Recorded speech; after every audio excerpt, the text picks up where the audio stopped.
एक घने जंगल में एक छोटी सी चिड़िया रहती थी जिसका नाम चमकी था। चमकी बहुत खुशमिजाज और बहादुर थी, लेकिन वो कभी कभी बगैर सोचे समझे फैसले भी कर लेती थी।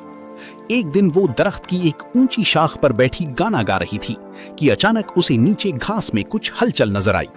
उसने झांक कर देखा तो वहां एक लंबा, सब्ज और डरावना सांप आहिस्ता आहिस्ता रेंग रहा था।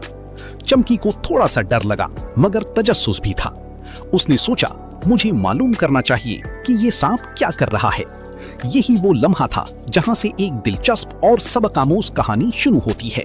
चमकी आहिस्ता आहिस्ता नीचे उतरी और थोड़े फासले से सांप को देखने लगी। सब सांप दरअसल जंगल के दूसरे जानवरों के घोंसलों के करीब जा रहा था। चमकी ने फौरन समझ लिया कि ये खतरनाक हो सकता है।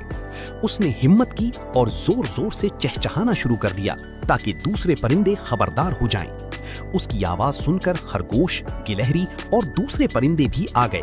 सबने मिलकर शोर मचाया और सांप को डराने की कोशिश की।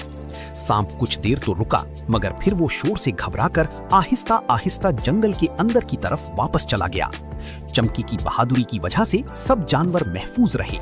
उस दिन के बाद जंगल के सब जानवर चमकी की बहुत तारीफ करने लगे।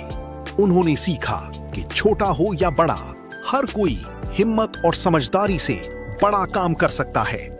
चमकी ने भी एक अहम सबक सीखा कि सिर्फ तजस्सुस काफी नहीं, बल्कि एहतियात और दूसरों की मदद करना भी जरूरी है।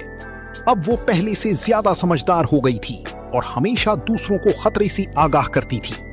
इस कहानी से हमें ये सबक मिलता है कि मिलजुल कर मुश्किल का मुकाबला करना आसान हो जाता है और बहादुरी के साथ साथ अक्ल का इस्तेमाल भी बहुत जरूरी है।